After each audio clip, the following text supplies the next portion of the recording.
Hello everyone, my name is Dara Rath and I'm the pastor at Faith Lutheran Church in Port Elgin, Ontario, Canada.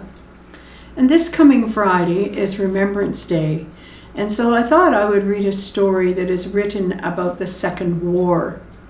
And it's a true story, written in a book called Flowers in the Wind by Reverend Robert Kuss. And the story itself is written by Brian Kavanagh from Sower's Seeds of Encouragement. The story takes place during World War II on board a ship called the USA Dorchester. 4 relatively new chaplains, all of them first lieutenants, served the people on the ship.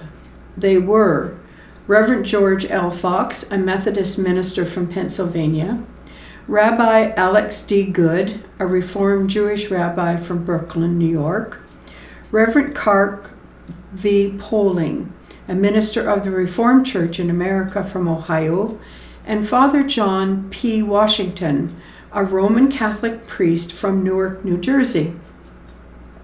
The Dorchester set sail from New York City on January 23, 1943, to Greenland with the 4 chaplains and about 900 other men, both military and non-military.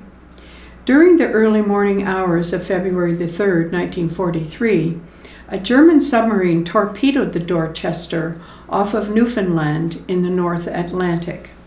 The torpedo knocked out the Dorchester's electrical system, leaving the ship in darkness. Panic broke out among the men. The 4 chaplains tried to calm the men and organize an orderly evacuation of the ship. They guided many men to safety. When it became clear that there were not enough life jackets for everyone, the 4 chaplains took off theirs and gave them to the other men. As a result of the assistance of the chaplains, about 230 of the 904 men on the ship were saved. One man, as he swam away from the ship, looked back. He reported that the flares had lit up the ship. The last thing he saw were the 4 chaplains standing together, praying for the safety of the men. The chaplains who went down with the ship were often known as the 4 chaplains, or the immortal chaplains.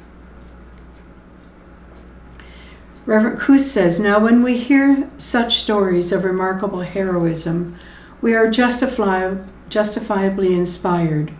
We also wonder if we would be able to do such remarkable things if we were put in such circumstances.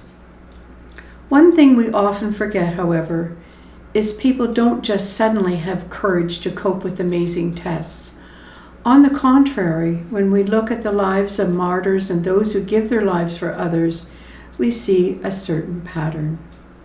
And one of the 4 chaplains, Reverend Clark Poling, had this pattern. He knew this, and this knowledge is reflected in the last conversation he had with his father, Dr. Dan Poling. Just before Clark reported to the ship that would carry him to his death, he and his dad talked. Clark said, "Dad, remember me as I return to my post of duty." Dr. Poling replied, "Son, I'll pray every day that God will bring you back home without a scratch." The young chaplain replied, "No, Dad, don't do that. Don't pray that way. I want you to pray that I will be adequate for any situation." Needless to say, Clark was adequate for the situation. He gave his life so that another man could live. Now, every day we need the inner strength to meet the challenges of the day.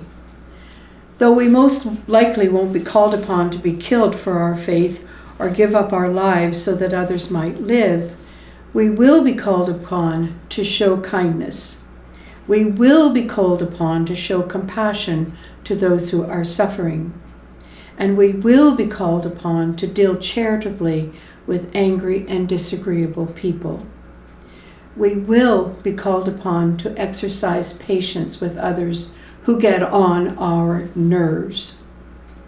We will be called upon to not judge those who are not doing their work satisfactorily, and we will be called in many, many ways. Therefore, we need to have patience and be kind. So, Remembrance Day is this Friday, and it's a day that we take time to remember those who gave their lives so that we may have a democracy and freedom. So, something to think about, and blessings on your day. Thanks for taking 5.